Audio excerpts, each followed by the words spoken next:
The silence of the city unsettled her more than the screams ever had. From the high windows of her solar, the burnt quarter of the capital lay beneath her, a scab of black glass and collapsed stone, the wound where the September had once risen pale and proud above the muddy sprawl.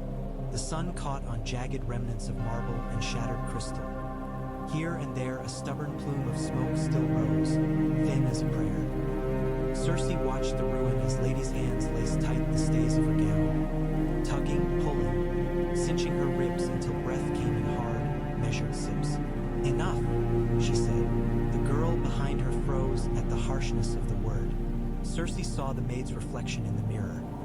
Pinched face, wind-reddened hands, hair drawn back so severely it made her look more child than woman. "Yes, Your Grace." The girl's voice trembled on the title, Queen. It still felt strange on the tongue when others used it, though Cersei had dreamed of it since she was a child in a tower chamber in the Westerlands, listening to her father entertain kings and lords below. In those dreams, the crowns had been bright and easy things, as simple as jewelry. In truth, this one seemed to bite when she wore it, sharp edges pressing against her scalp, leaving phantom aches even when it sat on its velvet cushion. Cersei studied herself in the tall mirror. Black silk flowed from narrow golden cuffs, embroidered in crimson thread that caught the light like fresh spilled wine. No lioness cloaked in Lannister red today. The black made her seem taller, thinner, the fabric falling in severe lines that suited the new throne and the way she sat it. They had cut her hair short when they shorn her, and though it had grown since, it still brushed only the line of her jaw, a dark golden frame around sharp cheekbones and eyes that had forgotten how to be soft. "You've wrinkled the hem," she said, not taking her gaze from her own reflection. "Do you think I cannot see lapses as small as that, child?" The maid went white. "I'm sorry, Your Grace, Cersei turned then, slowly. The girl was perhaps 15. The same, some sour part of Cersei's mind whispered, as Tommen when he died. No, she pushed the thought away, as she had learned to push away so many things. The sound a body made when it struck stone far below, the particular silence in the room when you realized a child's laughter would never be heard again. "You are," Cersei said. She held the girl's wide, frightened gaze a moment longer, then waved a hand. "Fix it, carefully. I will not have the realm looking upon its queen and seeing a crease." The girl swallowed, bobbed a clumsy curtsy, and dropped to her knees to fuss with the fabric pooled at Cersei's feet. Her hands shook as she smoothed the black silk. "Has Lord Qyburn sent word?" It was another maid who answered from near the door, older, better trained to keep her voice from trembling in Cersei's presence. "No word yet, Your Grace. The hand said only that he would come as soon as he had." The knock cut across the sentence, firm and precise. Cersei's spine straightened. "Enter." The door opened on silent hinges. Qyburn slipped inside, gray robes whispering against polished stone, his pale eyes already measuring the room before he bowed. "Your Grace, some good news, I hope." Cersei moved away from the mirror, smooth and regal now, each step measured. She had learned long ago that courtiers watched even the angle of her hands, the tilt of her chin, searching for weakness the way wolves searched for the slowest deer. "I have had my fill of ill tidings." Qyburn inclined his head, fingers laced neatly before him. "News, at least, whether it is good or ill. That depends how Your Grace prefers to look upon the world." Cersei allowed herself a thin smile, through a goblet of wine, usually. "I took the liberty of having some sent for," he said. But the ravens did not wait. He held out a roll of parchment, seal broken. It was stained, she noted as she took it, dark smudges along one edge, as if someone's clumsy hand had smeared the ink or some other substance before it dried. "From whom?" "The Lord Commander of the Night's Watch, Your Grace." Cersei's lip curled before she could stop it. "The crows, beggars in black. What do they want this time?" "Grain we do not have, or men we will not give." "Something stranger," Qyburn said softly. Her eyes flicked quickly over the lines. The hand was firm, unornamented, no maester smooth, practiced script, a soldier's hand. The words themselves were what stopped her.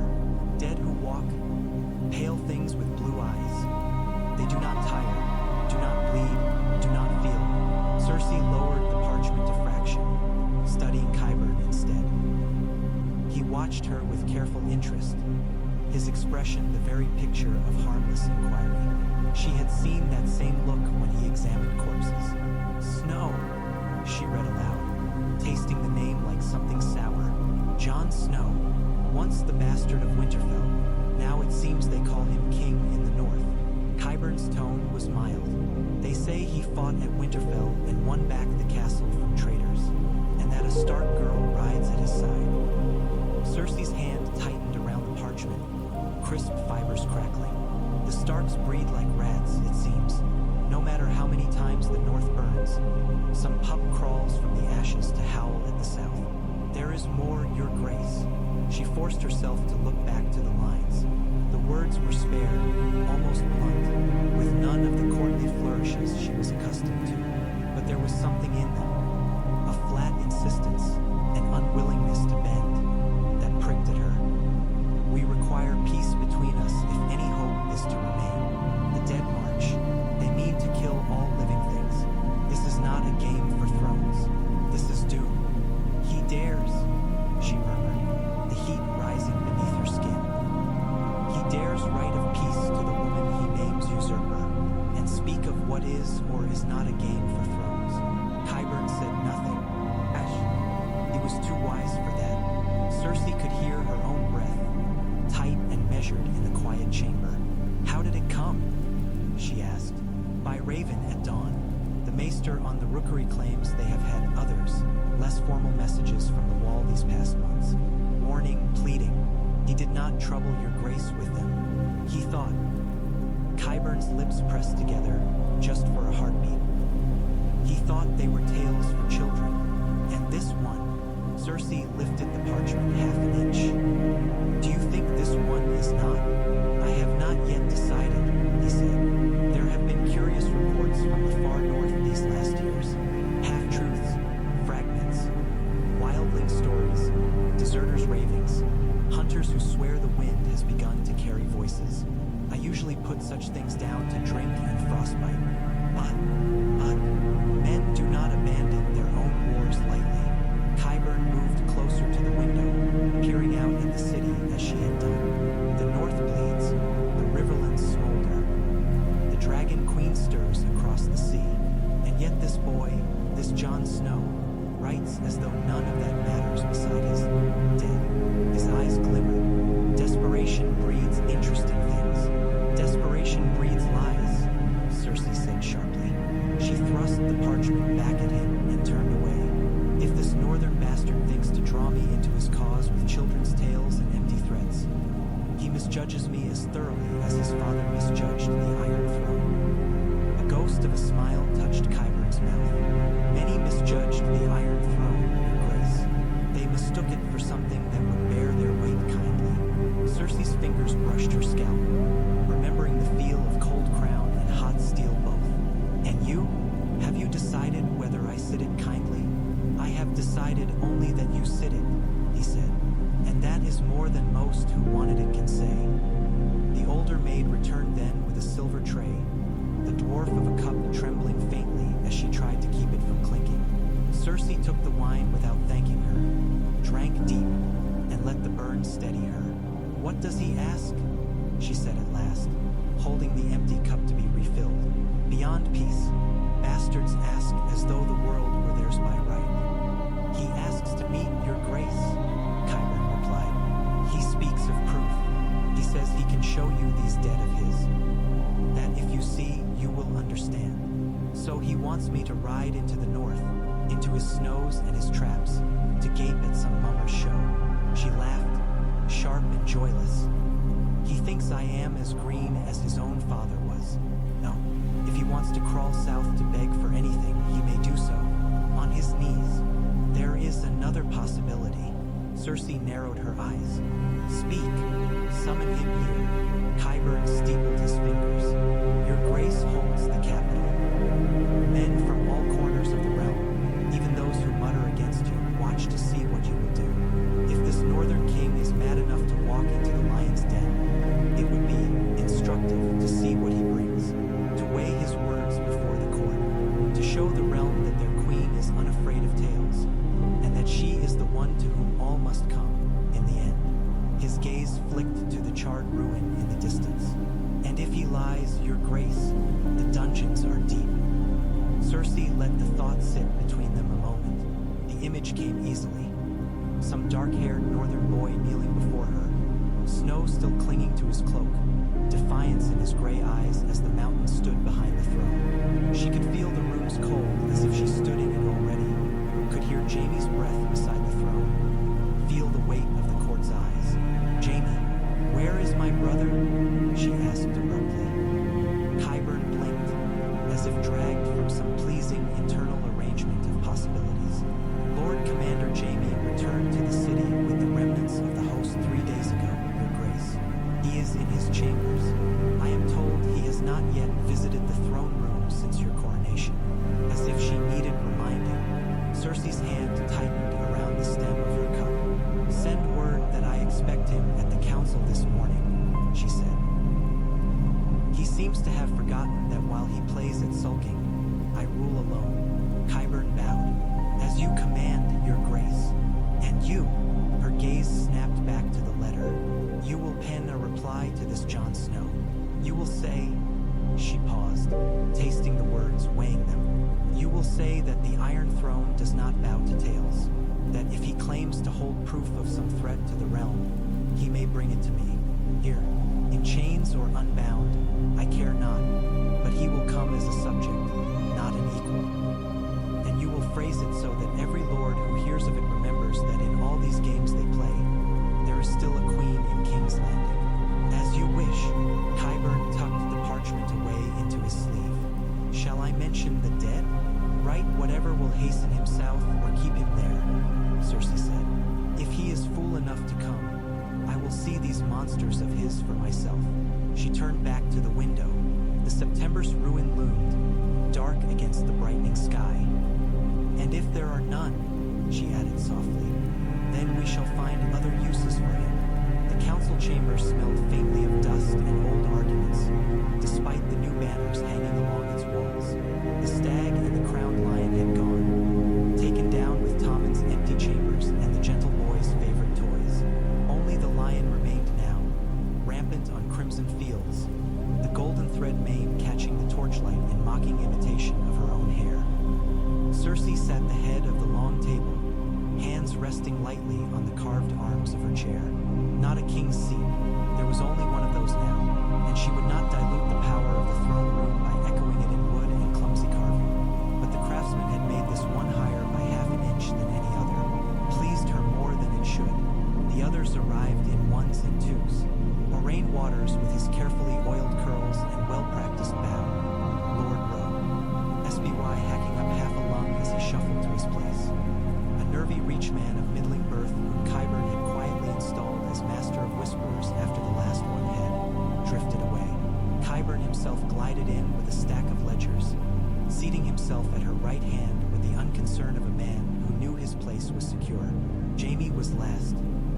He slipped through the door without fanfare, plain in worn leather and steel that did nothing to announce his rank. The golden hand caught the light at least. It gleamed like a threat as he made his bow. Your Grace, he said, not sister, not even Cersei, though he could hardly call her that before the others knew. But she heard the distance in the softness of the title. The hall seemed to sharpen around it, lines of chairs and columns and carefully inked maps turning green. Lord Commander, she replied, equally cool. Or do you no longer hold that title? I have seen very little of you at my side these last days. One might wonder where your loyalty lies. In the same place it always has, Jaime said.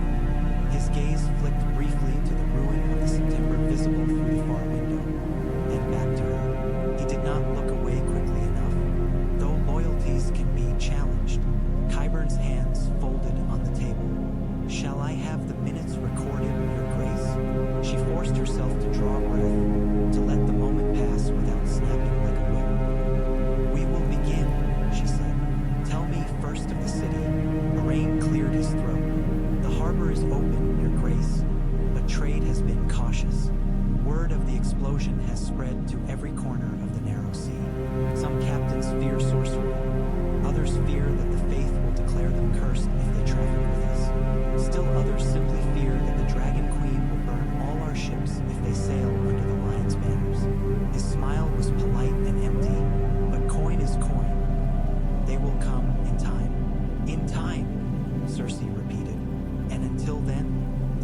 treasuries do not fill themselves, and the people are not fed with rumors. Qyburn slid a ledger toward her. We have grain enough for the next months if we ration sensibly, Your Grace. The Reach is in turmoil but not yet fully at war. Lords still feud, but they remember they must eat. Gold from the rock and from the treasury we reclaimed will purchase what we require. For now, Rosby wheezed, as if the words themselves scraped his throat raw. And after for now, Cersei said coldly. The Dragon Queen will be at our gates or at someone else's, and there will be new calculations to make. Until then, we do not starve. She let her gaze travel down the tables. I will not have riots. I will not have hungry mobs howling at my doors. If some fat lord's table in the Reach must be leaner, so be it. Moraine spread his hands gracefully. We will send word to the captains we trust, Your Grace. Higher prices, if necessary. And to Old Town, perhaps. Gold still speaks there as loudly as the Seven. Good. She turned finally to Jaime. And you, Lord Commander? How stands the crown's strength? Such as it is. He met her eyes and held them. Once, that alone would have been enough to soothe her. Once, she had taken comfort in the fact that he did not look at her like other men did. Not with calculation, nor with fear, nor with crude hunger, but with something that was hers. Now that same steady look pricked at her in unfamiliar ways. The men are tired, Jaime said. They've been marched back and forth across half the realm fighting your wars and other people's. The riverlands bleed. They can bleed more if you wish it. But if we keep pressing them, even Lord Frey's brood of cowards and traitors will remember they have teeth. He shrugged, the metal hand clinking softly. We have enough soldiers to hold the capital. Enough to put down unrest in the crownlands. Beyond that, his lips twisted. We are not the host father commanded in his time, Cersei. A murmur ran around the table at his use of her name. Cersei heard it like the hiss of snakes. Your Grace, Qyburn murmured delicately. Let him speak, she said, though the words tasted like rust. Let us all hear what our Lord Commander thinks of his Queen's wars. Jaime's jaw tightened. You are not at war only with your enemies, he said. You are at war with the idea of any will but your own. Father used to say a man who must shout that he is king all the time has already lost half his power. You sit the throne, Cersei. No one disputes it here, not openly. But you cannot hold all of Westeros with a handful of tired men and burned streets. I held them with less when they came to my gates with armies, she snapped. You remember the Battle of the Blackwater, do you not? Or has the stink of wildfire smoked that from your mind? I remember, he said quietly. I remember coming back from my own chains to find our son king, and the city alive. I remember you holding Tommen like a shield against the world. His eyes darkened. And I remember the September now. Cersei's throat closed for a heartbeat. She saw again the green-flamed blossom that had consumed stone and flesh alike. The pillars crumbling, the distant roar like the inside of a furnace. She remembered the taste of wine on her tongue, the cold satisfaction that had filled her as she watched her enemy's holy house crack and collapse. She also remembered the way the sun had gleamed on Tommen's crown as he had walked away from her, how quiet the room had been before the sound of shattering glass. You are not here to judge my choices, she said. Her voice did not shake. That was something. You are here to carry them out. I am here to protect the realm, Jaime said. That is what a Kingsguard is meant to do, however often we fail at it. I've burned once for a Mad King's wildfire, Cersei. I do not intend to do it again. Mad? Moraine murmured very softly, as if to himself.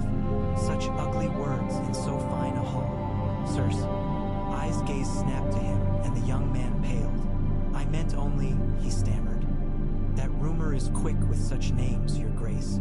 We must be cautious. You must be silent, she said. The faint clatter of beads as someone's hand trembled against the table edge broke the stretch of quiet. Rosby coughed until his whole body shook, then wheezed.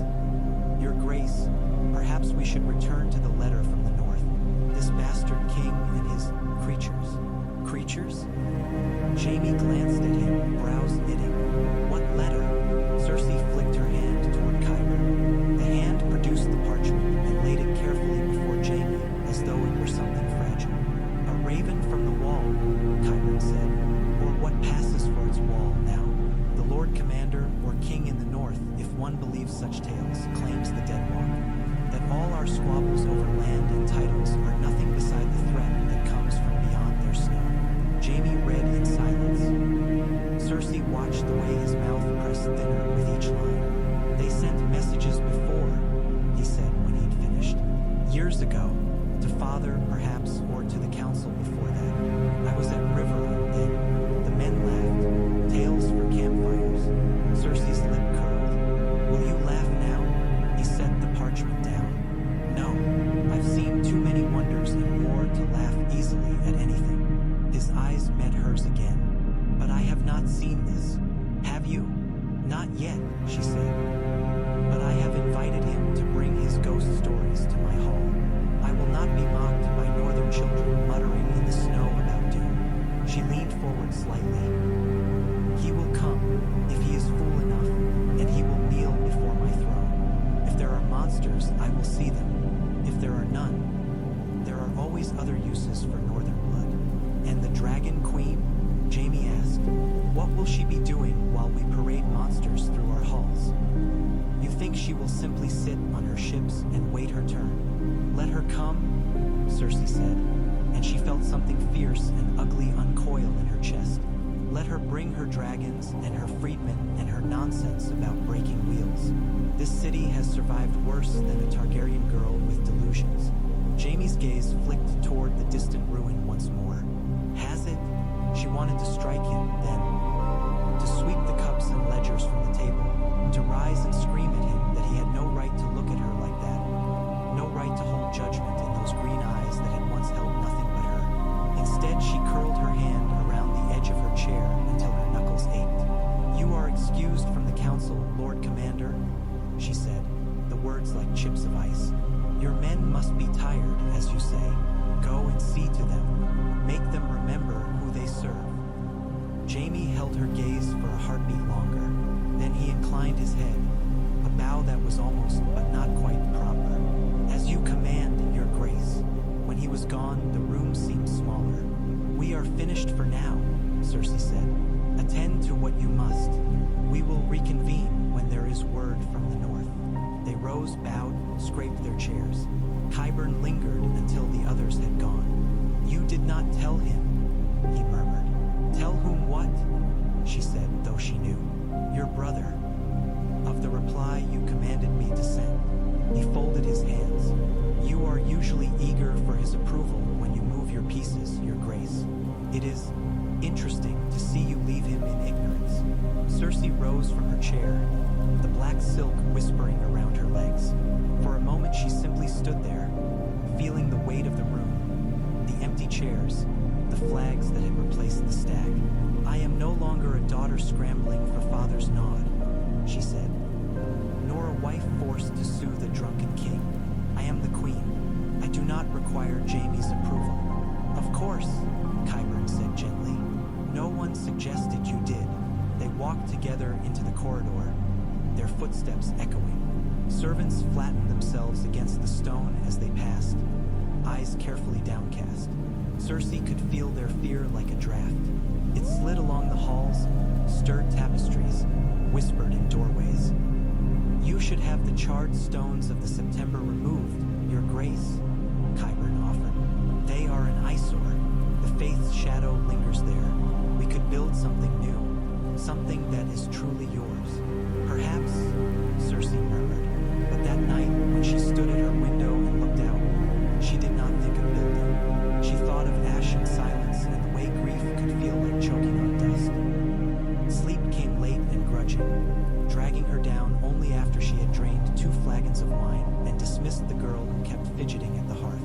Even then, it was not the merciful blankness she sometimes found at the bottom of a cup, but the heavy, murky drift of dreams that felt too thick to swim through. She stood once more in a forest she had not seen in decades, damp earth underfoot, the air full of the high, thin singing of summer insects. The trees smelled of sap and rot, and beyond them the distant murmur of the sea. Casterly Rock, her childhood. She knew it before she saw the old woman. Maggie's shack seemed to grow from the ground itself, crooked and hunched. Its door creaked as it had creaked all those years ago. Cersei felt the prickle at the back of her neck, the old urge to run. She did not. "You're dead," she said. Her own voice sounded wrong here, too smooth and too adult. She looked down and saw, to her faint disquiet, that her hands were small and unmarked, her hair longer, loose in wild golden waves. She was the girl she had been when she first walked this path. Maggie the Frog emerged from the shack in exactly the shape her memory had carved. Skin like old leather, teeth like crooked gravestones, eyes clouded and sharp all at once.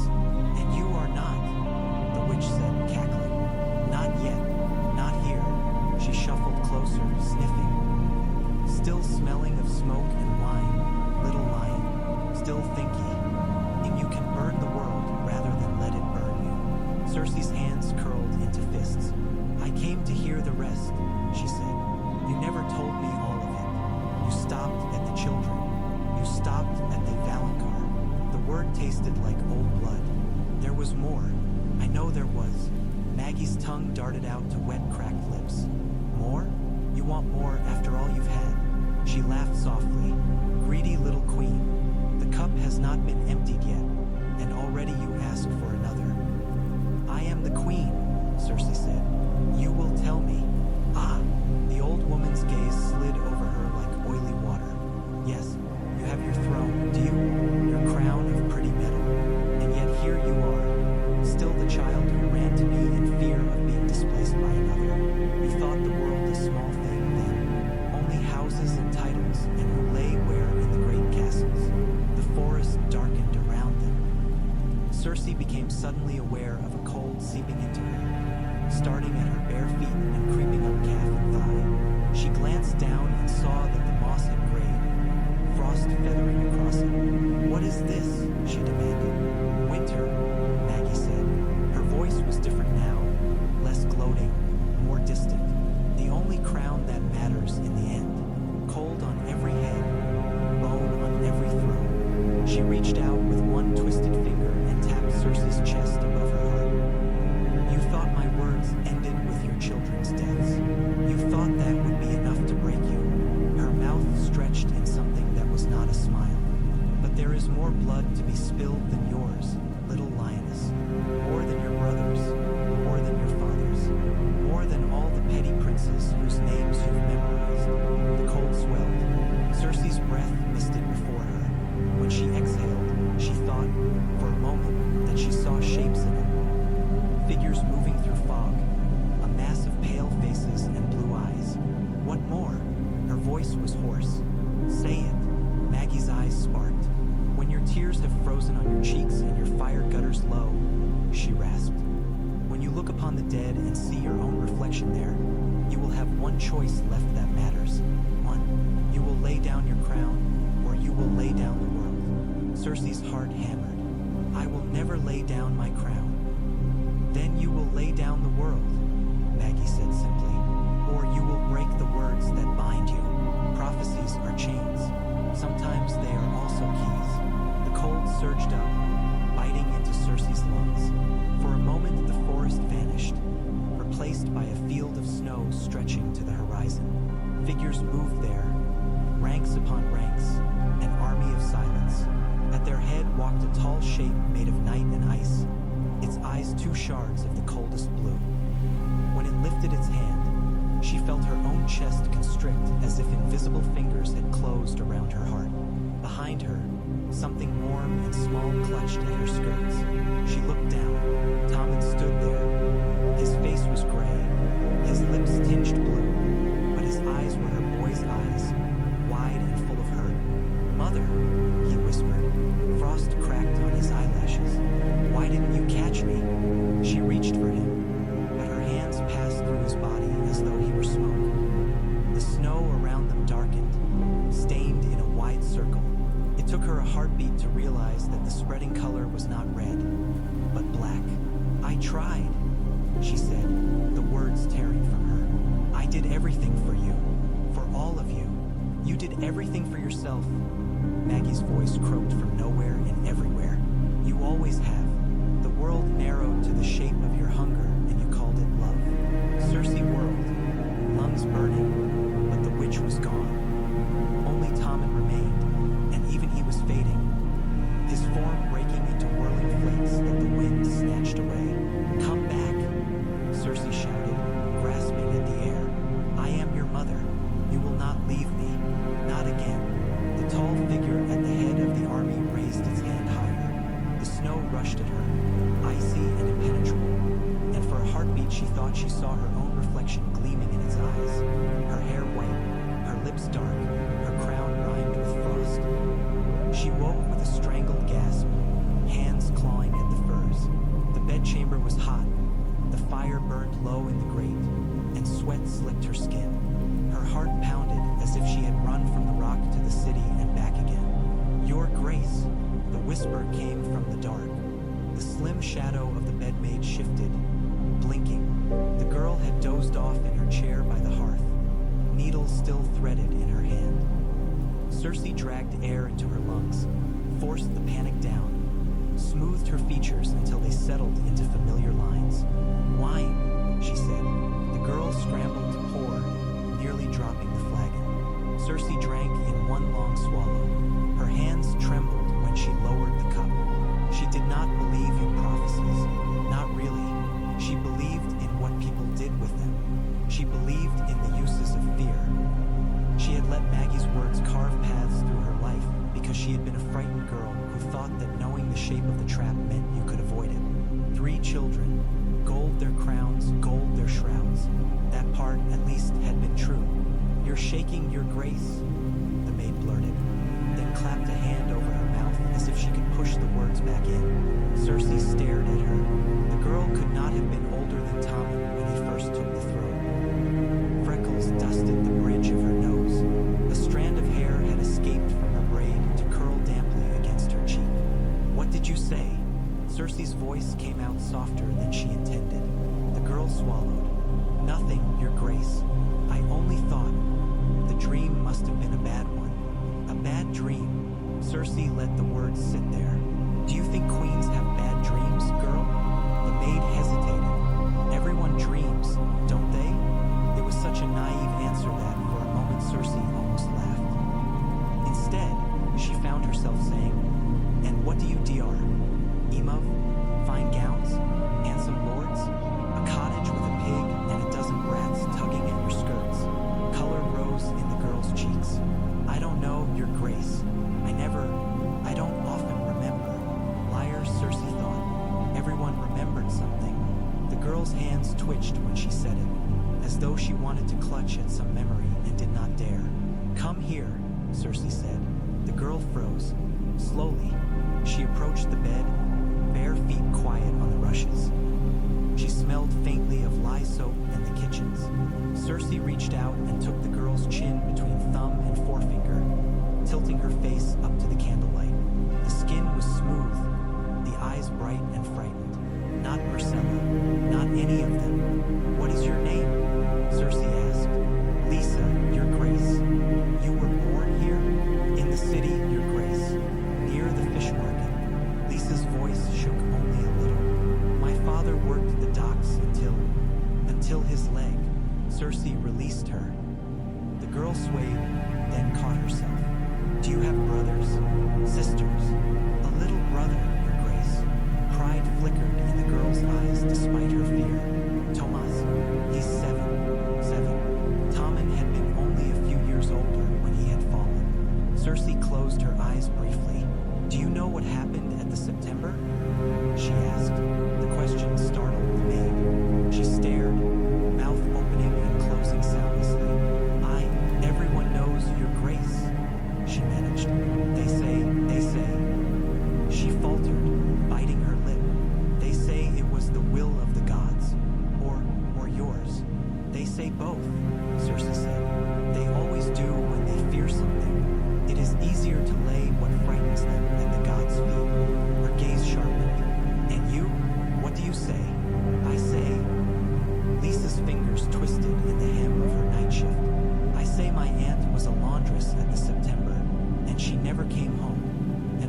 lights a candle for her every night, even though there's no September left to put it in. The words were simple, not accusatory, not clever, merely true. Once Cersei would have slapped her, or had her taken from the room to learn what the dungeons could teach those who forgot their place. How dare a servant speak of what Cersei had lost as if losses could weigh the same on such a scale? How dare she stand there with her plain face and her trembling hands and talk of a woman who had mended Septa's robes when Cersei had buried 3 children and a father who had built kingdoms? But the dream's cold still clung to her. Tommen's words, "Why didn't you catch me?" "Your brother," Cersei said. "Where does he sleep?" Lisa blinked at the change of subject. "In a loft above the tavern, Your Grace, with my mother.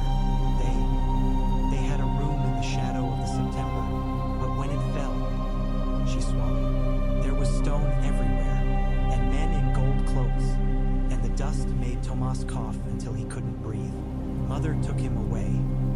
Said she'd rather sell herself in Flea Bottom than watch him suffocate on holy rubble." Cersei stared past the girl, vision blurring for a moment. She remembered the way the smoke had drifted through the streets after the September's fall, heavy and acrid, carrying with it the sweet, sick scent of burned flesh. She had been drunk on victory then. She had thought only of the quiet, of the absence of bells and sermons and hypocritical eyes judging her. The small folk had seen something else. "Tell the kitchens," Cersei said abruptly, "that a basket is to be sent to your family. Bread, cheese, sausage if there is any fit to eat, and wine, not the cheap swill. Something that tastes of more than smoke." Lisa's eyes went wide. "Your Grace, I couldn't." "You won't," Cersei snapped. "You'll take what is given, and you'll say nothing of it to anyone with a tongue loose enough to wag. If I hear a word of my generosity being used against me in the taverns, I will know precisely where the leak came from." Lisa's knees hit the floor as she fell into a clumsy bow. "Thank you, Your Grace. I swear I won't." "Get up," Cersei said, suddenly tired. "If anyone asks, you will say the Queen does not like her maid's hands to shake. Food makes them steadier." "Yes, Your Grace." The girl scrambled to her feet, face shining with gratitude that was painful to look at. She backed toward the door, nearly tripping over the hearthrug. "And Lisa," Cersei called after her. The girl stopped, hand on the latch. "Yes, Your Grace. If your brother coughs still, bring word." Cersei picked up her cup again, staring into the dark red surface. "Qyburn knows some things that maesters do not. The city has no use for weak lungs." It was a cruel way to phrase it, she knew, but she could not bring herself to say it softer. The words lodged in her throat if she tried. "I will, Your Grace," Lisa said. When the door closed, silence fell again. The dream's edges frayed. The snow faded, but the cold at her core remained. Cersei sat there for a long time, wine untouched, staring into the darkness. Prophecies are chains. Sometimes they are also keys. She did not know yet what Maggie had meant. She only knew that for the first time since her coronation, since she had watched green fire devour her enemies and orange light glint on an empty windowsill. She felt something she could not easily name. It was not guilt. She would not call it that. Guilt was for those who regretted the necessary. She regretted only that she had not acted sooner, that her father had not given her the reins when she was young enough to pull the realm into shape before it frayed completely. No, this was something else. An awareness, perhaps, that the board upon which she had always played might be larger than she had allowed herself to see. The Dead March, a northern bastard's words, a witch's laughter, a boy's accusing eyes. She drank at last, slowly. The wine was good, smooth on her tongue, but it did not warm her the way it once might have. "Let them come," she murmured into the empty room. "The dead, the dragons, the wolves. Let them all come to my city." Her fingers tightened around the cup until her knuckles whitened. "I will decide what burns," she said. The next morning dawned pale and brittle, sunlight filtering through a thin veil of cloud that made the city's roofs look like a field of old bones. Cersei's attendants fussed around her with pins and combs, setting her hair in the short,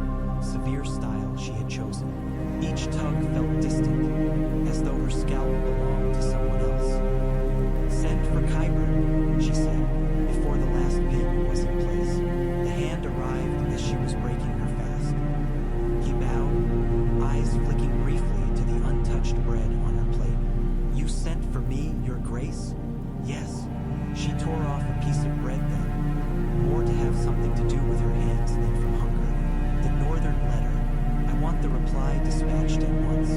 I want it carried by a raven whose wings will not falter. It will be done, Qyburn said. I have drafted something fitting.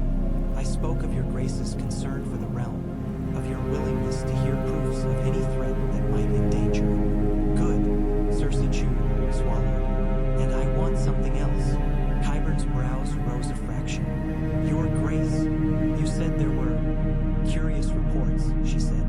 Fragments, drunkard stories, men who claimed to have seen more than winter in the north. Indeed, his fingers twitched, as if eager for quill and parchment. I have collected such tales for years. They are inconsistent, but patterns do emerge. Gather them, Cersei said. Every scrap, every rumor, every half-mad account. I want them woven into something I can read without feeling as if a dozen fools are shouting at me in a tavern. Leave out the talk of children dragged from beds by white hands unless it serves a purpose. Keep the parts that speak of armies, of leaders, of whatever this boy thinks is marching toward us. Qyburn's eyes gleamed. Am I to assume, then, that your grace no longer dismisses the dead as tales? You are to assume, she said sharply, that I do not like moving blind when others might be seeing something I do not. I will not be caught unawares by northerners and their superstitions. If there is nothing in it, I will know. If there is, I will know that as well. As you command. He tilted his head. May I ask what prompted this change, your grace? No, she said. You may not. He accepted the rebuke with his usual placid smile. One more thing, Cersei added as he turned to go. There are to be no experiments on the poor of the city, not without my leave. I know you. Do not use this talk of undead to justify play that will sour my streets with more fear than they already hold. Qyburn's expression shifted, only for a heartbeat. Something like disappointment flitted across it, quickly smoothed away. Of course, your grace, he said. The small folk will be preserved, as long as they are useful. Cersei dismissed him with a flick of her fingers. When he had gone, she sat alone in the solar, the sounds of the city drifting faintly through the open window. A crying child, a peddler's call, the distant clang of a blacksmith's hammer. Life, stubborn and ordinary. She pictured it lying still under a layer of frost, eyes glassy and mouths open in silent complaint. The image was absurd. This was King's Landing, a stank of shit and sweat and ambition. It did not freeze, and yet she saw Jaime by the training yard later, not because she had gone looking for him, she told herself, but because she walked that way out of habit. The clang of steel on steel, the grunts of effort, the muttered curses of boys learning how easily a blade could slip, had always drawn her when she was younger. Back then, she had watched her brother move through the forms with effortless grace and envied him so fiercely it had felt like a physical ache. Now she stood in the shade of a colonnade and watched him limp through his paces, metal hand heavy at his side, sweat darkening the leather at his chest. He moved well for a man with half the fingers he had been born with, but it was not the dance she remembered. Something in him dragged. One of the younger knights misjudged a strike and nearly took Jaime's head off. The metal hand flashed up, batting the blade aside with a resounding clang. The boy went white. Sorry, sire, he stammered. You'll be sorrier when someone less forgiving takes that opening, Jaime said. His voice was tired but not unkind. Again, they reset. Cersei watched 2 passes more before stepping out of the shadow. That arm tires you, she said. Jaime stiffened. The boy with him nearly dropped his sword in his haste to bow. Your grace, the knight blurted. Leave us, Cersei said. The boy fled, grateful for the excuse. Jaime wiped sweat from his brow with the back of his stump. I didn't realize you remembered this place existed, he said. You've spent so much time in the throne room, I thought the rest of the Red Keep must have fallen away. Cersei let the barb slide. I remember every stone of this place, she said. Sometimes I think I remember it more clearly than I remember certain faces. She paused. instance. His eyes blur around the edges. It seems I have looked at his shadow too long. Jaime sheathed his sword. It's hard to look at his shadow now without seeing your crown behind it, he said. She took a step closer. The sun caught the metal of his hand, throwing pale light onto the wall. You are angry with me, she said. Not a question. You have been since the September. Jaime's jaw worked. I watched you burn hundreds of people alive, he said. They were my enemies, Cersei snapped. They would have taken everything from me. The faith was eating this city from the inside. I cut out the rod. You told me once to imagine our father's face when he heard you say something like that, Jaime said. I find I don't need to imagine anymore. I can see his disappointment well enough. Without ghosts. Cersei's hand flew before she could think. The slap cracked across the yard, sharp as a breaking twig. Jaime's head snapped to the side. A red mark bloomed on his cheek. He did not touch it. He only turned back slowly to look at her, eyes no longer tired. They were very clear. Will you have the mountain do the next one? He asked quietly. Or will you dirty your own hands again? Regret flashed through her. A strange, hot thing. She tamped it down. You speak to your queen as if she were an errant child, she said. You forget yourself, Jaime. I remember myself too well, he said. I remember a boy who dreamed of glory and a man who killed his king to save a city. I remember oaths. I remember standing in a throne room full of wildfire and the smell of charred flesh. His gaze flicked pointedly to the distant ruin of the September. Do you know what they called me after that? Cersei? She did. They had all called him the same thing, whispering it behind their hands even as they bowed. I did what I did so everyone else could live, Jaime said. I wore their hatred for it. I told myself it was worth it. Now I come back to find my sister, my lover. My queen has used the same fire to wipe away her enemies and calls it victory. It is victory, Cersei threw back. The faith is broken. The Tyrell girl is Ash. The High Sparrow and his whore of a god will not judge me again. Our enemies died screaming and I watched and felt nothing but satisfaction. Do you want me to weep for them now? I want you to remember there were more people in that September than your enemies, he said. Servants, acolytes, poor fools who thought they were lighting candles to some merciful god and instead walked into your trap. Does their screaming satisfy you too? Collateral, Cersei said. The price of removing a rot that would have killed us all. And Tommen, Jaime's voice ruffled. Was he collateral too? The price of your victory. The yard seemed to tilt. For a heartbeat, Cersei saw a green flame behind his eyes, felt the rush of air as a boy fell past her chamber window. Do not, she said. Do not speak his name to me like that. Like what? Jaime demanded. Like he was our son? Like he died because the world you built for him had nothing in it but fear and pressure? I loved our children, Cersei. I would have burned cities for them if I thought it would keep them safe. But you... He shook his head as if words failed him. You lit the fire and left him in the ash. She wanted to claw at his face, to dig her fingers into his skin until he bled. She wanted to collapse against his chest and howl like some wild animal. She wanted to do nothing at all and return to her rooms and drink until the world blurred.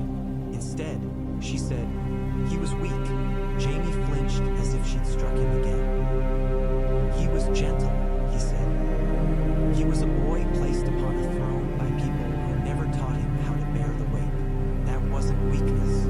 That was cruelty. Cruelty is leaving your children in the hands of people who will twist them, Cersei hissed. The Tyrell girl had him wrapped around her finger. The sparrow filled his head with poison. They would have taken him away from me. They did take him, Jaime, bit by bit. They made my sweet boy into their puppet. Better he die as my son than live as theirs. Better he live at all, Jaime said. For a long, thick moment, they stared at each other. I had a dream, Cersei said suddenly. Jaime blinked. What? Last night. The words poured out before she could stop them. Perhaps some part of her wanted to hurt him with them, to show that she was wounded too. Perhaps she simply needed to speak.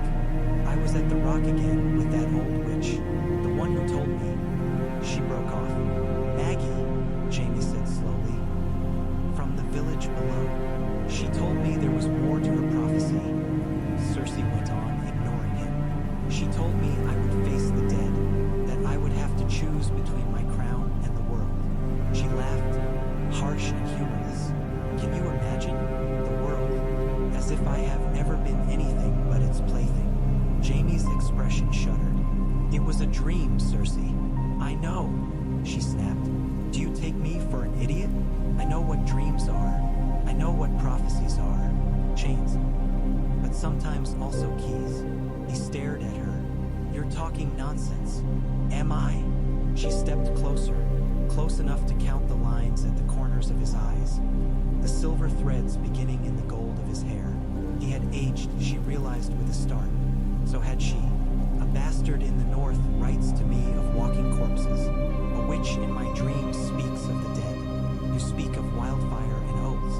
Perhaps nonsense is all we have left, Jamie, and we kill each other over which nonsense we like best.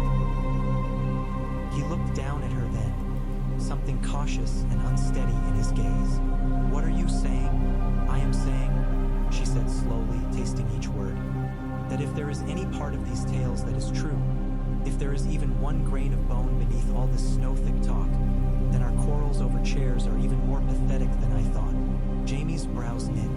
You believe the bastard, then? The dead march, the long night?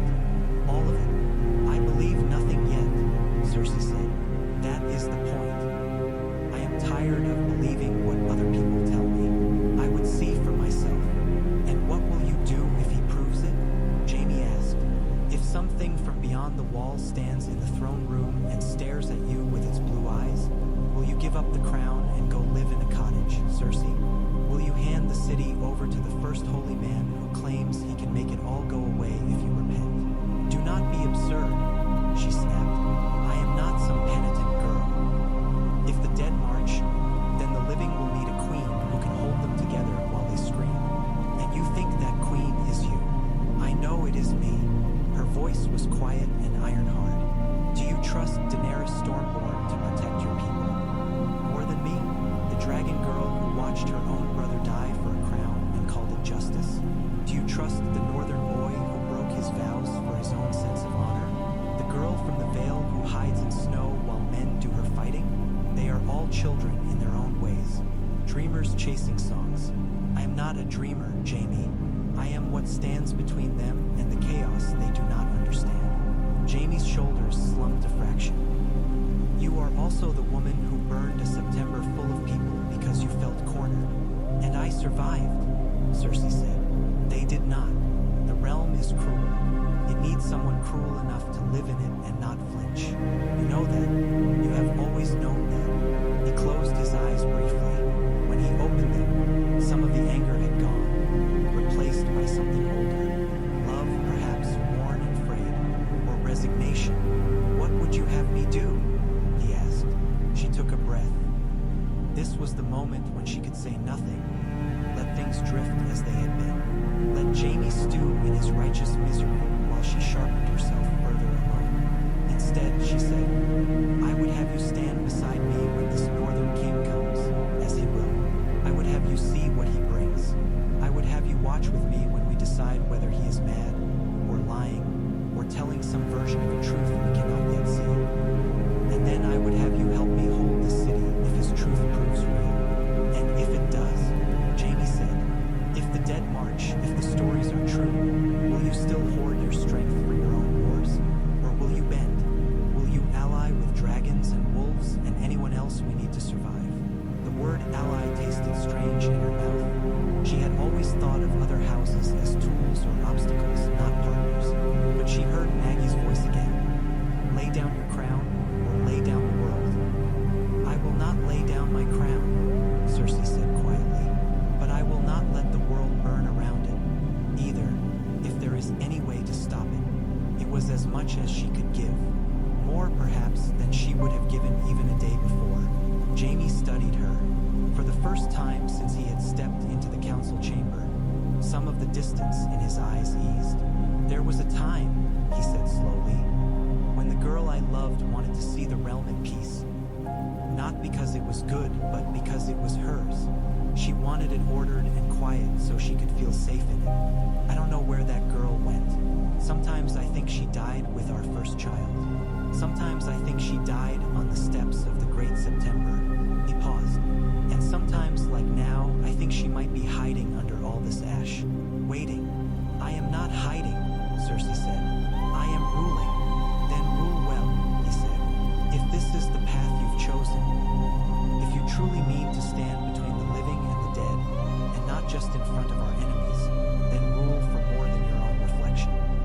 bristled. "You ask much. I always have," he said, with a shadow of a smile that pulled at old scars between them. "For myself, too. That's why I'm so disappointed most of the time." Cersei found, to her surprise, that a small laugh escaped her. It was brief and dry, but it was there. "If the northern boy comes," she said, "I will have him brought directly to the throne room. No dungeons unless he earns them. No tricks. You will stand at my side and see that I speak plainly. I will require your eyes, if not your approval." Jaime inclined his head. "You shall have them. And Jaime," she added as he turned away, "do not call me mad again. Not in front of others." "In private then?" he asked. Her mouth quirked, unwillingly. "In private you may call me whatever you like. For now." He gave her a long, searching look. Then he bowed, not as deeply as protocol demanded, but more deeply than he had since her coronation. "As you command," he said. When he had gone, Cersei stood in the training yard alone. The sounds of the city rose around her. Hammering, shouting, laughing, crying. Behind it all, she imagined she heard something else. A distant faint cracking, as of ice far away. She lifted her chin. "Let them come," she murmured again. But this time, as she turned back toward the Red Keep, toward the throne room where she would soon receive a king in furs and snow, she felt not only defiance burning in her chest, there was under it the faintest ember of something else. Not hope, not yet. She mistrusted that word too deeply, but something that might grow into it if she let it. Word of the North's answer came on a day washed gray by sea mist. Cersei sat in the solar again, that next week and the next, while the city's sounds droned on beneath her windows. The charred skeleton of the September was slowly being dismantled, stone by blackened stone, wheelbarrows creaking under their loads. Workers swarmed like ants over the wreckage, their shouts and curses carrying faintly upward. From time to time, she would watch one of them pause and cross himself, fingers fumbling a 7-pointed star on a soot-streaked chest before he bent again to his labor. She let them keep their little gestures. The faith as an institution was ash. What remained in their hearts was their own problem. So long as they did not gather in crowds or listen to some new man in rough spun speak of justice, she did not care which invisible friends they whispered to in the dark. Qyburn's compilation lay open on the table before her. Ink crawled across the parchment in his precise hand, the lines unspooling into a tapestry of fragments. A wildling woman who spoke of dead husbands rising with empty eyes. A deserter from the watch, half mad with cold, whose account shifted with every telling. A northern soldier who had lost 3 fingers to frostbite and 1 to something that had bitten him through a glove at night. It was a mess of contradictions. Some swore the dead burned easily. Others claimed fire could not touch them. Some described towering skeletal thin. Yes, others spoke of pale flesh and hair. There were whispers of a king made of ice, of cold that killed in moments, of storms that followed these creatures like cloaks. Patterns did emerge, as Qyburn had promised. Always the cold, always the eyes. She read it all twice. "Your Grace." The maester at the rookery door bobbed in the threshold. She had forgotten his name. It did not matter. His chain clinked softly at his throat. A raven from the north, from Winterfell by its markings. Cersei closed the leather-bound volume, its weight satisfying in her hands, and set it aside. "Bring it." He shuffled forward, offering the small, black-feathered bundle. Its seal was simple, stamped in plain wax, the stark direwolf. For a moment she stared at it, thoughts roving back through years and ashes to the last time that emblem had flown freely in her city. Ned Stark had walked through her door straight-backed and hard-eyed. His honor like a sword he thought would shield him from anything. He had left with his head on a spike and his daughter's screams echoing through the square. The wolf comes again, she thought. Different face, different name. Same tales of right and wrong and duty. She broke the seal. "Your Grace." The script was the same as before. Functional, unadorned, stubborn. "I will come." The words were written without flourish, as if he did not think he needed many to make his point. There followed details.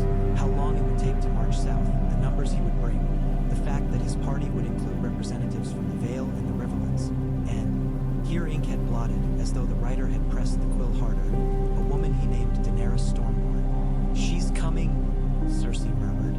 "Your Grace," the maester ventured. She flicked her gaze up.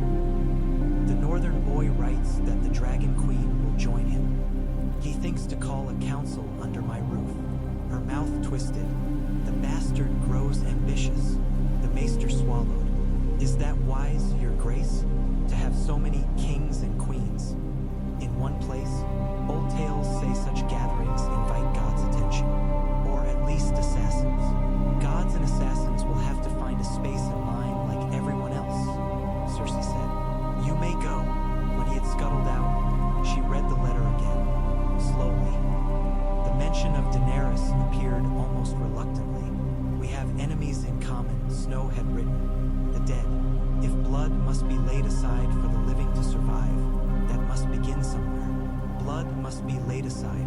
Her first instinct was to laugh, as if blood were something one could set down and pick up again, as if it were not the sum of everything she had done in her life. Yet there it was, the Stark's plain hand, writing of taverns and wars and death as though they were all pieces he was willing to push across a board. "Your Grace." Lisa stood at the edge of the solar, dust on her skirts. She hovered in the doorway as though afraid to intrude. "Yes." Cersei did not look up from the parchment. "The Lord Hand said I was to tell you when I brought Tomas," the girl said nervously. He said you wished to see him." Cersei set the letter down then. "Now." "Yes, Your Grace. Mother brought him and he's waiting in the antechamber. I told them to sit very still," she added quickly, as if that somehow balanced the presumption of bringing a fish market brat into the heart of the Red Keep. "Very well. Bring them." She watched as Lisa darted away and returned moments later with a woman and a boy. The woman stood like someone expecting to be struck, shoulders hunched, hands wringing beneath a threadbare shawl. Her hair had begun to silver at the temples, but her eyes were sharp. The boy at her side peered around her skirts with a wary curiosity that reminded Cersei, against her will, of another boy with golden curls peeking from behind his nurse. They dropped to their knees, clumsy and swift. "Your Grace," the woman said, voice roughened by years of shouting in markets. "Forgive us. We'll go if we're not wanted." "Only my Lisa said." "Get up," Cersei said. "I am not going to have you executed for standing in my doorway." They rose, keeping their eyes lowered. "This is Tomas," Lisa said, placing a gentle hand on her brother's shoulder. "Go on, bow proper." The boy bent awkwardly at the waist. When he straightened, his gaze darted up just for a heartbeat. She caught a flash of dirt-smudged cheeks, wide dark eyes. He coughed then, a dry, barking sound that seemed too big for his chest. "Qyburn's man looked him over yesterday," Lisa said quickly. "He gave him a tonic. It helped, a little. Mother thought you should know it helped." The woman shot her a panicked look, as if afraid speaking of such things might anger the queen. "It is nothing, Your Grace," she said hastily. "We thank you for the food and the medicine. We don't want trouble. We can go back to the docks. Tomas can still." "He is thin," Cersei said. "The city's air is bad for thin children. Too much smoke, too much rot." She gestured, and Lisa flinched before realizing that the motion was not directed at her, but at the boy. "Come closer." The boy swallowed but obeyed. He stepped forward until he stood just beyond the reach of her hand. Cersei could smell the sour tang of alley stink on him. Old fish, spilled beer, unwashed clothes. It pulled at some memory from her own time walking the city in disguise. The cheap sense of the streets pressing close around her. "Do you know who I am?" she asked him. He nodded, mute. "Say it," she said. "You're the queen," he whispered. His voice cracked on the word, a thin reed of sound. "Good. You're not as stupid as some," she said. "Do you know what that means?" He stared at her blankly, chest hitching faintly as he fought the urge to cough again. "It means," she went on, "that this city is mine. All of it. The Red Keep, the streets, the docks, the shit in the gutters and the pigeons on the roofs. The breath in. Your lungs, if you want to think of it that way." Her gaze held his. If the city sickens, it is my failure. If it thrives, it is my success. Do you understand? He nodded again. Cersei sat back in her chair. If the tonic helps, Qyburn will continue to give it, she said. If it does not, he will find something else. You will bring him back here in a fortnight. If anyone tries to stop you on the way, you will tell them the Queen commanded it. Do you remember that? Yes, Your Grace, Lisa said before the boy could speak. We will. I swear it. And you, Cersei said, looking to the woman now, will tell the mothers in your street that their queen has no interest in taking more children from them. She has taken enough of her own. The woman's head jerked up, startled, and for a moment their eyes met. There was fear in the small folk's gaze, and anger too, but under it something else, wariness perhaps, or the beginning of reluctant curiosity. I'll tell them, she said. Your Grace. Good. Now go. I have kingdoms to consider while you worry about fish. They scurried out, trailing thanks behind them like spilled coins. When the door closed, Cersei exhaled slowly. It was a small thing, a winter leaf in a forest. There were tens of thousands like them in the city. Children coughing in damp rooms, mothers wearing their fingers to the bone to feed them. She could not cure them all. She did not even truly want to. The thought of being that entangled in their lives made her skin itch. But she had seen Tomas's eyes. She had heard the rasp in his lungs. The dream clung to her yet. Tommen's small hand slipping from hers into space. Fail enough, boys, and you will run out of excuses to call yourself mother of anything, she thought. The Stark's letter lay on the table like a challenge. She rang for a scribe. The answer she dictated was shorter than Snow's, but each word was polished until it gleamed. The Iron Throne will host those who claim to speak for the living. You are summoned to King's Landing with your proofs. You will come under truce, and you will leave under truce if you earn it. The Dragon Queen may attend under the same terms. Any man who draws steel within my walls without my leave will find himself feeding the crows, living or dead. She signed it with a firm hand. Cersei of House Lannister, first of her name, Queen of the Undulls and the First Men, Protector of the Realm. Qyburn read it with a pleased little hum. The word summoned may not sit easily with some, Your Grace, he said. They may remember the last time you summoned someone to your city for justice. Then they should remember it, Cersei said. Fear is a kind of respect. Let them come wary. Let them remember that I am not some host in a mummer's hall. This is my city. They step into it by my leave. As you say, Qyburn slid the fresh seal across the hot wax, impressing the lion deep. I will send it at once. And then, Cersei said, we begin to prepare. Prepare for a parley? He asked. Or for a siege? Both, she said. And something else besides. Jaime found her that evening not in the Solar or the throne room, but in a place she had not visited since her children were small, the granary yards. They lay near the mud gate, a sprawl of stone warehouses and fenced enclosures. The air there smelled of mice and damp and old grain. Carts creaked in and out with sacks slung high, men in rough brown hauling and cursing. A few gold cloaks watched from the shadows, spears in hand. What are you doing here? Jaime asked, coming up beside her as she watched a sack split and spill wheat across the packed earth like a golden wound. Counting, she said, listening. Queenship is not all thrones and swords. Someone must know what is in the bins when winter comes knocking. He tipped his head back, looking at the sky. By the feel of the air, winter is here already, he said, even in the south. Not like they say it is in the north, she said, but colder, yes. The city does not like it. It makes men's tempers raw. A cold man with an empty belly is easier to turn against his betters. And you care about that now? He asked mildly. She kept her gaze on the yard. I care about my city not tearing itself apart while lords from half the realm gather under my roof.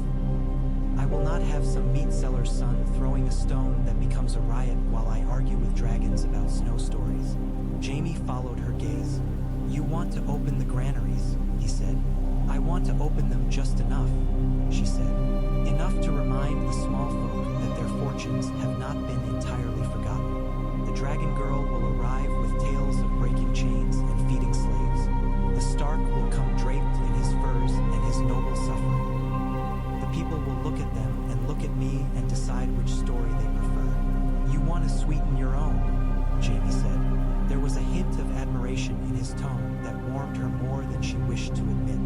I want to ensure they remember that when their children do not starve in the first hard frost, it was their queen's doing, Cersei said, not some foreign witches or northern martyrs. She called the overseer of the granaries, a thick-necked man with a perpetual squint from peering at tally marks in poor light. You will open the bins, she told him. 1 in 5 sacks will be marked for distribution in the poorer districts. Not all at once. Slowly, quietly. The Ravenry and the markets will get their share last. The man gaped. Your Grace, if we do that, the merchants will howl. We buy their grain at a price. They expect to profit when it's sold. If we simply give it. I did not say give. Cersei cut in. I said distribute, at a price lower than they ask. The crown will make up part of the difference. Have the money drawn from the treasury we relieved the Tyrells of. Gold they would have used to buy up influence can instead buy me loyalty. Aye, your Grace, but... He trailed off, sweating, eyes flitting to Jaime as if hoping the Lord Commander would rescue him. But what? Cersei prompted. But the lords, he blurted. Those in the city and near it. They expect preference. If word spreads that the crown's letting small folk buy grain cheap, while the great houses pay merchant rates, if any lord wishes to pay less, Cersei said, he may come kneel before my throne and ask me for a discount like a fishwife haggling at a stall. I will see whether I find his humility entertaining enough to consider it. Jaime snorted softly. The overseer swallowed. Yes, your Grace. And if I hear, Cersei added, voice dropping, that you have been skimming from these sacks from your own pocket, or that you have been selling my charity at a higher price, I will have you brought up to the Red Keep and thrown from the parapet. There is precedent. The man went white. No, your Grace. Never I. Good, she said. Then we understand each other. As he scuttled away, Jaime said, you sounded like father. Just then, Cersei's jaw tightened. I am not him. No, Jaime said quietly. You're not. They walked the yard together, watching the men work. A few risked glances in their direction. Most kept eyes on their loads. The air here, thick with dust and chaff, teased another of Tomas's coughs in her memory. A part of me hates this, she admitted, surprising herself. Not the feeding them, that is necessary. It's the idea that they might love me for it. They are so easily turned. Today they cheer the hand that tosses them bread. Tomorrow they cheer the head rolling down the steps. Would you rather they fear you? Jaime asked. Fear is quicker. It burns out faster, though. I would rather they obey, she said. Love and fear are both tools for that. So is hunger. So is satisfaction. I will use what I must. And yet, Jaime said, glancing sideways at her, you came down here yourself instead of sending Qyburn or some steward. She lifted a shoulder, feeling the weight of the cape clasp there. It has been some time since I walked among sacks of grain instead of gold. Memory stirred. Tywin's tall shadow in the granary back at Casterly Rock. His voice droning on about stores and shipments while she stifled a yawn, more interested in the glint of light on his rings than in the numbers coming out of his mouth. You must understand these things if you are ever to marry well, Cersei. A good wife knows how her husband's lands are kept fed. I will not be a wife, she had thought stubbornly then. I will be a queen. No one had told her that queenship would smell so often of dust and mice droppings. Besides, she added more lightly, if I am to be judged by gods and men alike when the dead arrive at my gates, I would rather they remember I counted something other than corpses. Jaime's mouth twisted. Always thinking of the judgment, are you? I am thinking, she said slowly, that perhaps I have spent too much of my life making sure others paid for what they did to me. If there truly is some storm coming that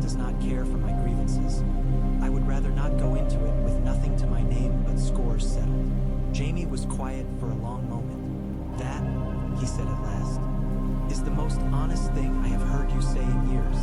She bristled. "Do you think me incapable of honesty? I think you wield it the way you wield everything else," he said. "When it suits you, when it cuts. And you do not?" She snapped. "I have lied to half the world about the most important things in my life," Jamie said. "I am no one's judge." They moved on, their footsteps crunching in spilled grain. The sun dipped lower, casting long shadows across the yard. "Qyburn will want to know you are spending his carefully tallied hoard," Jamie said. "He is very fond of his ledgers." "Qyburn will do as I say," Cersei replied. "If he forgets that, I can always find another man who enjoys corpses and secrets." "You seem almost fond of him," Jamie said. "In your way." "He has never pretended to be better than he is," she said. "I find that refreshing. Perhaps that is what I should try," Jamie murmured. "Stop pretending to be a knight." She glanced at him. "You are a knight." He held up the golden hand. "Am I? Or am I a story stuck in other people's mouths? The Kingslayer, the Oathbreaker, the man who killed a king to save a city, the man who watched while his sister burned another." She stopped. "I did not ask you to watch. You never have to ask," he said. Their eyes met. The yard noise fell away for a heartbeat. There was history in his gaze, and hurt, and something that might yet be love, battered and stubborn. "I am tired of hearing those names," she said. "Kingslayer, Mad Queen, Whore, Usurper, Mother. Perhaps the dead, if they come, will not care about any of them. Perhaps they will simply call us meat." Jamie's lips curved. "There's a comforting thought." "Not comforting," she said. "Clarifying." Preparations for the parley turned the red keep into a hive. Tapestries were shaken free of dust, old banners taken down and new ones hung. Cersei walked through it all like the still point around which the activity spun. She ordered the throne room scrubbed from floor to rafters. The skulls of the old Targaryen dragons, dragged from cellars and corridors, were arranged along the walls at her instruction, their empty eye sockets staring down like silent witnesses. "Let the Dragon Queen see what happens to dragons in this city," she told Qyburn. "If she brings living ones, Your Grace, she may have something to say on the matter," he observed. "Then we shall see whose teeth are sharper," she said. She ordered the Kingsguard drilled until their armor shone and their feet moved as one on the steps of the dais. She had the mountain fitted with a new helm, its visor carved into a blank, impassive mask that revealed nothing of the ruin beneath. "He unnerves them," she said, watching as the hulking knight tested the weight of a gigantic sword. "Northerners, dragon men, whomever snow drags in with him, let them look at him and remember that in this city, death wears many faces." She convened the council daily. They sat around maps marked with colored stones. Blue for the north, black for the Night's Watch, red for the Crown's forces, white for unknown factors. "The Vale Knight, this little finger," Moraine Waters said, tapping a white stone placed over the area, "has sent word that he will accompany the Northern King. He writes with pretty phrases about the opportunity for peace and understanding between former foes." "Littlefinger," Cersei said. "Peter Baelish. He is no knight. He is a spider without a web now that the Tyrells are charred, trying to spin a new one. Watch him. He smiles and you find your purse missing when he leaves the room." "He held Harrenhal for a time," Qyburn said. "Then the Vale. He has a talent for appearing where power is newly made. He will test the wind in every chamber he enters," Cersei said. "Let him sniff. There will be nothing for him to find that I do not want him to." "And the Dragon Queen?" Rosby wheezed, one hand pressed to his chest. "So much talk of her. Is there firm word that she comes?" "The Stark's letter says so," Cersei replied. "So do reports from the Narrow Sea. Greyjoy ships have been sighted flying strange banners. One of my spies in Old Town swears a woman with silver hair and eyes like amethysts passed through with a red moon, asking questions about dragonglass in Old Valyria." "Dragonglass?" Jamie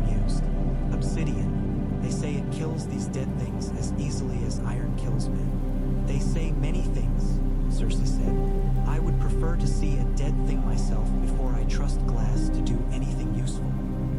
She did not say aloud what part of her thought whenever dragonglass was mentioned. That she had once held a small blade of it in her hand as a girl, a gift from a merchant who thought to buy her father's favor with exotic trinkets.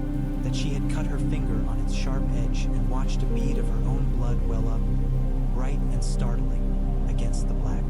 It had been the first time she truly understood that her blood was not golden, no matter what songs said. "Will you seat them as equals?" Moraine asked suddenly. Cersei turned to him. "What? In the throne room?" he said, flushing slightly. "Will you give them chairs? Thrones of their own? Or will they stand before you like petitioners? Do you advise that I offer stools?" she asked dryly. "Perhaps cushions on the floor?" Moraine reddened. "I mean only that appearances will matter, Your Grace. To them, to their followers. If you mean to hold them together in any sort of alliance against this northern threat, beginning by humiliating them may not be wise." "Humiliation is a language I speak fluently," Cersei said. "As do they. Daenerys Stormborn will not come to my hall expecting a warm welcome. Nor will Snow. I am not interested in stroking their pride. If they wish to save their people, they can endure standing in front of me." "Your Grace," Qyburn murmured, "we must consider that if this threat is real, you may need their strength as much as they need your city. A small concession in posture might purchase a great deal." Cersei's mouth thinned. "You suggest I share a dais with them?" "I suggest," he said, "that you allow them to sit, in lower chairs perhaps, none as high as yours. Let it be seen that they are kings and queens of something, even if that something lies far from the capital. Men who feel seen are easier to move." She tapped her nails against the table, considering. She hated the idea, and yet she could picture the scene. A dragon queen standing stiff-backed, refusing to kneel among common petitioners. A northern king with his jaw set, clinging to his supposed dignity even as he spoke of doom. The moment would degenerate into wrangling over titles and bowing angles before they ever reached the matter of the dead. "I will have chairs brought," she said at last. "Sturdy ones, simple. Place them below the dais, facing me. Let anyone who looks see the difference in height." Qyburn inclined his head, pleased. "And the small folk?" Jaime asked. "Will you let any watch? Or will this be a private meeting of powerful people deciding the fate of those who will never hear the word spoken?" Cersei thought of the way the city buzzed with speculation already. Word of the coming parley had seeped from the Red Keep, as such things always did, and filled taverns and markets.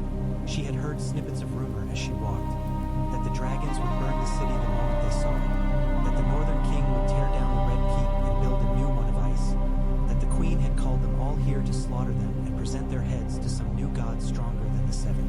"It will not be hidden," she said, "but neither will I turn it into a spectacle. The gates of the Red Keep will remain guarded, perhaps." She thought of Lisa's brother, of the woman's wary gratitude. Perhaps the leading guilds might send witnesses, the harbormen, the smiths, the moneylenders. Not too many. Enough that when I speak of this later, the city's tongues will have something more than rumors to chew on. Jaime's brow furrowed. "You trust them to carry your meaning?" "I trust them to carry stories," she said. "It is up to me to make sure those stories favor me." Nights were the worst. By day there was always something to occupy her. Lists of supplies, troops to reposition, letters to consider. By day she could keep moving, could keep her mind stretched thin over the expanse of the realm like a fine sheet, covering every flaw until it was smooth. At night the sheet tore. Once again she found herself dreaming of snow and forests and the old witch, but the scenes shifted. One night she stood on the ramparts of the Red Keep low, looking down not upon the city but upon a white plain. The streets were gone, swallowed by drifts. The only movement came from figures trudging up the hill, their progress slow and inexorable. When they drew close enough to see their faces, they were every man she had ever destroyed. Ned Stark, Joffrey's killer, the High Sparrow, the Tyrell girl, the Septus who had walked behind her chanting shame. Each wore blue eyes and rotted flesh. Each reached up with hands rimed in frost. Another night she stood in the throne room to find the iron throne itself changed, its blades coated in ice, the hall breath steaming from her lips. A man stood at the foot of the steps, his face half in shadow. At first she thought he was Jaime, but when he let his hood fall back he had no face at all, only a smooth, pale plane where features should be. He lifted a hand and gestured toward the throne. When she looked back, the seat was empty. Her crown lay abandoned on the floor, half buried in frost. Those nights she woke with the taste of iron in her mouth, as if she had been biting her tongue, and found the sheets twisted tight around her legs. More than once she reached for wine and found her hand shaking. Once, when she woke, Jaime was there. He sat in the chair near the hearth where Lisa usually dozed, armor half unbuckled, golden hand glinting in the firelight. He looked older than she remembered, lines deeper, beard shadow thicker with gray. For a moment she thought she had slipped from one dream into another. "What are you doing here?" she demanded, voice rough. "You were shouting," he said. "Half the keep could hear you." Lisa wanted to fetch Kyber. "I told her I'd come instead." She pushed herself up against the pillows. Sweat plastered her hair to her temples. "I do not shout," she said. "Queens do not shout in their sleep." "You shout plenty when you're awake," he said. "Why should sleep be different?" She glared. "You presume much, Lord Commander." "I've earned the right," he said simply. The anger softened around the edges. She watched him as he watched her. The fire popped. "What did I say?" she asked at last.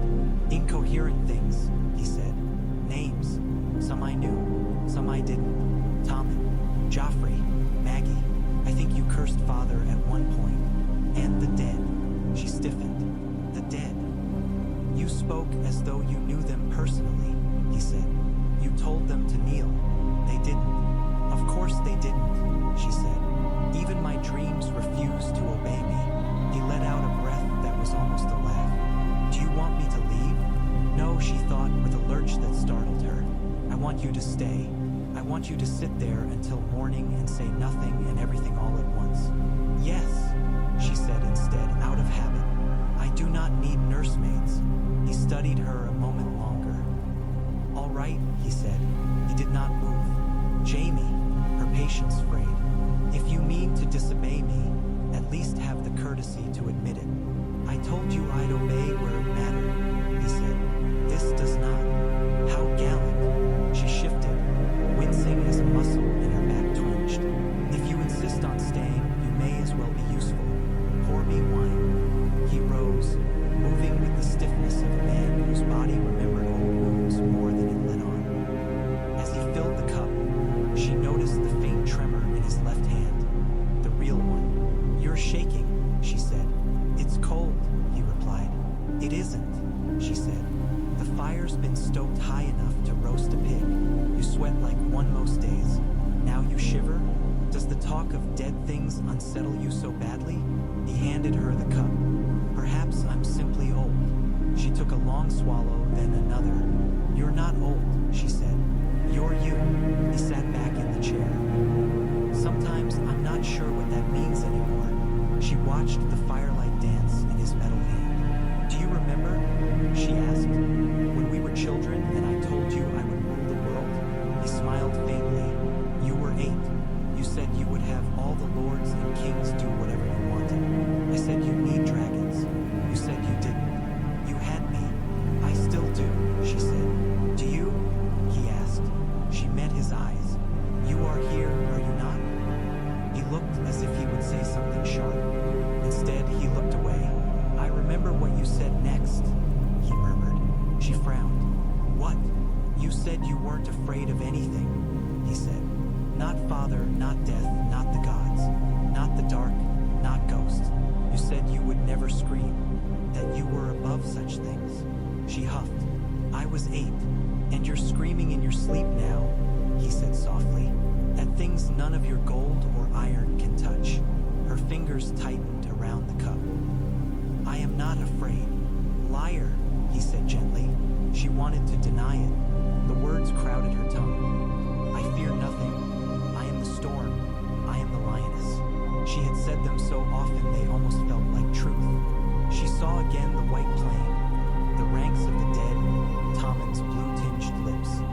faceless figure at the foot of the frozen throne. The choice: lay down your crown or lay down the world. The wine tasted sour. "If I am afraid," she said at last, each word dropping like a stone, "it is because the game I have spent my life playing may not have been the whole board. I have cheated and lied and burned for my children, for myself. I have stacked corpses into a wall between me and everything that wanted to devour me. If something comes that does not care for my wall, you fear it will all have been for nothing," Jaime said. "Yes," she snapped. "Is that so hard to understand? To have clawed your way to the top of a heap of bones, only to see something coming that will sweep the heap away and leave you standing on bare ground with nothing but your crimes." He shrugged. "Hard? No, I've thought the same myself. Every time I look at the men I've killed for oaths I barely understood, at the things I've done for kings I didn't respect, I wonder if any of it weighed anything at all. And when I stuck my sword in Ares' back, I told myself it meant something, that I was saving a city. Maybe I was just rearranging pieces on a board someone else knocked over." She stared at him. "You never told me that." "I never had to," he said. "You were always so certain we were the only ones that mattered. Perhaps I was wrong," she said quietly. The admission hovered between them, fragile. Jaime shifted, the chair creaking. "You're trying," he said. "In your way. I see it. The granaries, the fishmonger's son, the way you are preparing for this parley. You think no one notices when you lean toward something that looks like kindness." The words seemed to sit awkwardly in his mouth. "But I do. I am not kind," she said. "Do not make the mistake of thinking I am softening like some old woman lighting candles for children. I cannot afford it." "I said you were trying," he replied. "Not that you turned into a septum." She snorted despite herself. They sat in silence for a while, listening to the fire crackle. "Stay," she said abruptly, when he shifted as if to rise. The word surprised her as much as it seemed to surprise him. He paused. "Very well." She set the empty cup aside and lay back, eyes closing. Sleep did not come at once, but when it did, the snow was further away, the dead's ranks less sharp. When she dreamed of Tommen, he did not ask why she had not caught him. He stood at the edge of her vision, blurred, as if he were walking somewhere she could not yet see. When she woke at dawn, neck stiff, Jaime was dozing in the chair. She watched him for a moment, the slow rise and fall of his chest, the way his hand curled loosely on his thigh. The dead may yet come, she thought. The dragons may yet burn my city. The wolves may yet tear my banners down. But for now, here, in this moment, I am alive. He is alive. The world has not yet ended. It was not much, but it was something. She rose quietly, pulled a cloak around her shoulders, and went to the window. The city stretched below, wrapped in morning mist.